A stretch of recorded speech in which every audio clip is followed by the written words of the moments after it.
स्वागत है आप लोगों का आपके अपने YouTube channel Mukesh Kumar commerce में। और आज हम बात करने वाले हैं कि कंपनी का जो अंश होता है वो अंश क्या होता है, उस अंश का अर्थ क्या होता है। जैसा आप यहाँ पर देख रहे हैं, मीनिंग ऑफ ए शेयर यानी अंश का अर्थ।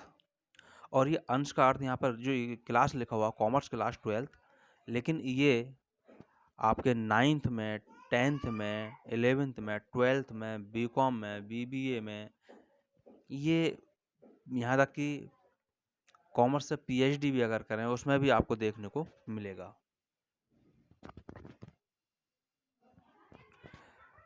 वीडियो को शुरू करते हैं, लेकिन शुरू करने से पहले एक रिक्वेस्ट होगी कि वीडियो को शुरू से लास्ट तक देखें, जिससे पूरी आपको ये अंश के बारे में पूरा क्लियर हो जाए, इसका अर्थ अच्छे से समझ में आ जाए।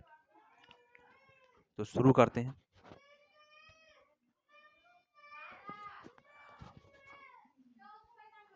मान लेते हैं कि एक कंपनी की जो अंश पूंजी है यानी उसकी जो कुल पूंजी हैगी वो 5 लाख रुपए है।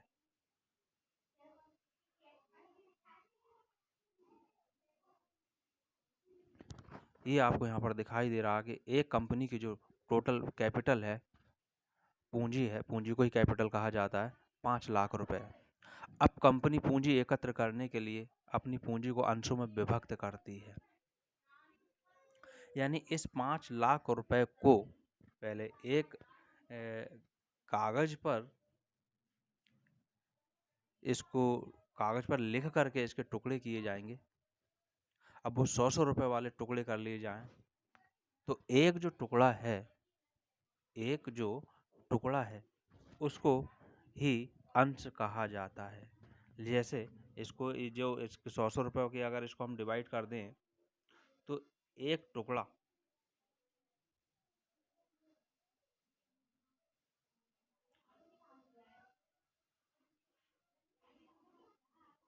एक टुकड़ा या एक भाग या एक इकाई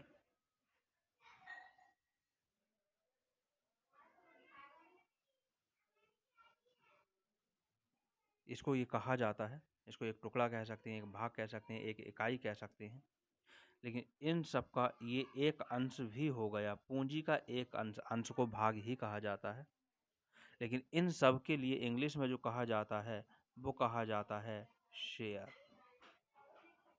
तो जो एक टुकड़ा होगा 100 रुपए में, अगर इसको डिवाइड कर रहे हैं 100 रुपए के अंश अगर बनाने, तो 100 रुपए का जो एक टुकड़ा होगा वो एक अंश कहलाएगा, जिसको इंग्लिश में शेयर बोलते हैं। फिर कंपनी क्या करती है, 100 रुपए वाले शेयर को प्रिंट करवाती है। जिस तरह से हमारे पास में जैसे भारतीय मुद्रा होती है, नोट है, जो 100 रुपए का नोट हो उस पर 100 रुपए अंकित रहता है, कई जगह अंकित रहता है। ऐसे ही कंपनी का होता है, कंपनी का उस पर नाम लिखा रहता है, जैसे भारतीय रिजर्व बैंक लिखा रहता है नोट पर। इस तरह से अंश पर एक कंपनी का नाम, जिस कंपनी का वो शेयर है उस कंपनी का नाम लिखा रहता है। कितने रुपए का वो शेयर है, वो शेयर के उस पर रुपए लिखे रहते हैं। और पीछे उसके बैक साइड में कंपनी के अंश खरीदने और अंशों के लाभांश देने, बहुत सारी महत्वपूर्ण बातें उसके पीछे प्रिंट रहती हैं। और जहाँ सारी बातें प्रिंट रहती हैं उसको हम इसको प्रोस्पेक्टस भी बोल सकते हैं, जो पीछे इसकी शर्तें लिखी हुई हैं, नियम लिखे हुए हैं उसको। अब मैं आपको अंश यहाँ पर दिखाता हूँ, ये कैसे कैसे एक अंश हो सकता है। अंश तो मैंने बता ही दिया कि एक अंश जो है वही एक अंश है।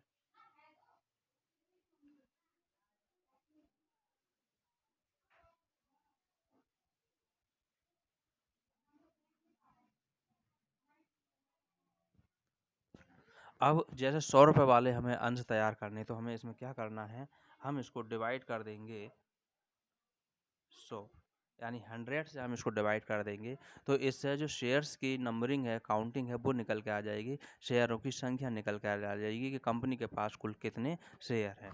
तो इस तरह से हम क्या करेंगे, 2 जीरो से ये 2 जीरो कैंसिल हो जाएंगे, कट हो गए। तो अब हमारे पास जो शेयर की संख्या बची, वो शेयर की संख्या बची 5000, यानी 5000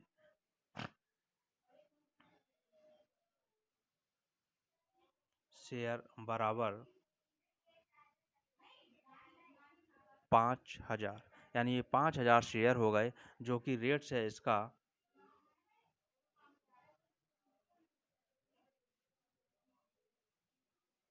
₹100।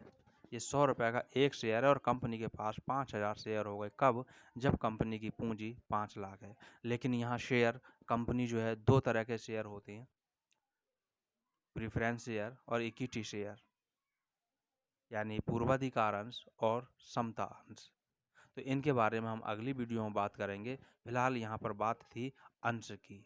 तो यहाँ मेरे हिसाब से मुझे लगता है कि आप लोगों को समझ में आ गया होगा कि अंश किसे कहते हैं। तो वो एक बार फिर समझ लें, जो पूरी पूंजी कंपनी की होती है, उस पूंजी को जितने रुपए वाले अंश में हमें डिवाइड करना बनाना है, उतने से उसको डिवाइड कर दिया जाता है, तो उससे हमारे पास एक इकाई निकल कर के आती है। तो इस तरह से यहाँ पर जो भाग हो गए वो कितने हो गए? 5000 भाग हो गए। जैसा यहाँ पर ये दिखाई दे रहा है, इसका जो है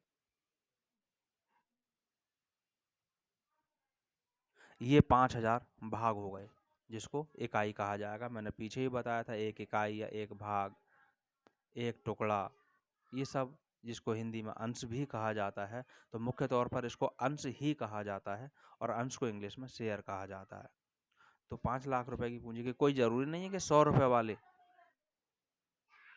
ये अपने अंशों को जो रुपए हैं वो बढ़ा सकती है।